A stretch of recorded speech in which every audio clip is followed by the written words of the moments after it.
থেকে জমিটা খায়, মানে পুরো 1 বছর হইলো ওরা জমিটা খাচ্ছে ফ্রি। আগে 12 বছর হয়েছিল, 12 বছর পর জমিটা আমরা ফেরত চাচ্ছি, ফেরত দেয় না। ওরা ক্ষমতা দেখায়, টাকার বল দেখায়, তারপর দলের প্রভাব দেখায়।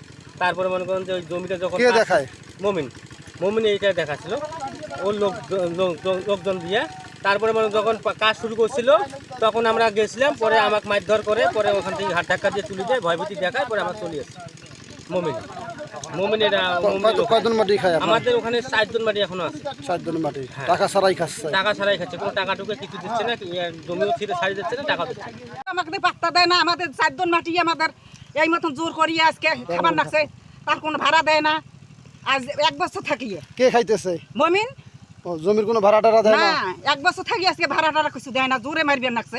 আপনি 4 জন মাটি ভাড়াকে কন্ট্যাক্ট দিয়েছেন, কন্ট্রাক্ট দিয়েছিলাম, কিন্তু দিছিলাম, কত 12 বছর থেকে টাকা দেয় না আপনাকে? আজ 1 বছর থাকি আমাদের টাকা দেয় না। 1 বছর 12 থেকে- বছরের কন্ট্রাক্ট শেষ হয়েছিল, হয়ে গেছে, এখন 12 বছর কন্ট্রাক্ট দিয়েছিলাম। 12 বছর কন্ট্রাক্ট শেষ হওয়ার পর আমরা জমি ফেরত চাইছি, যে 12 বছর পর জমি ফেরত দেওয়ার কথা, কিন্তু ফেরত দেয় নাই। পরে আর কি দলের প্রভাব দেখিয়ে আমাদেরকে হিন্দু সংখ্যালঘু আমরা, এই কারণে আমাদেরকে জমি ফেরত দেয় নাই এবং ভাড়াও দেয় নাই। টাকা নিতে গেলে তো ওখানে মারধর করে, মানে আমাদেরকে মারা মনে করে, আমাদের ঘাড় পাকড়ি দিয়েছে, একবার আমাদেরকে মারছে, ভয়ভীতি দেখায়? ভয়ভীতি দেখায়। কে দেখায়? এইখানে মনে করেন ওর লোক আছে, মমিন আছে, ওর লোক দিয়ে দেখায়।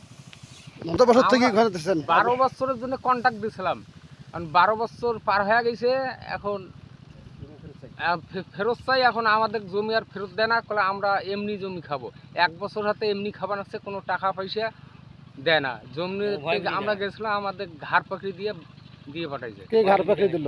মমিনের লোক আছে ওখানে, ভাটার মালিক মমিন। জোরপূর্বক আপনার জমি খাচ্ছে? হ্যাঁ, জোরপূর্বক খাইতেছে, এখনো খাইতেছে। আমরা ওই জমি চাই, বিশেষ চাই, জমিটা আমরা বিশেষ চাই, উদ্ধার করি বিশেষ চাই আমরা তোমাদের কাছে।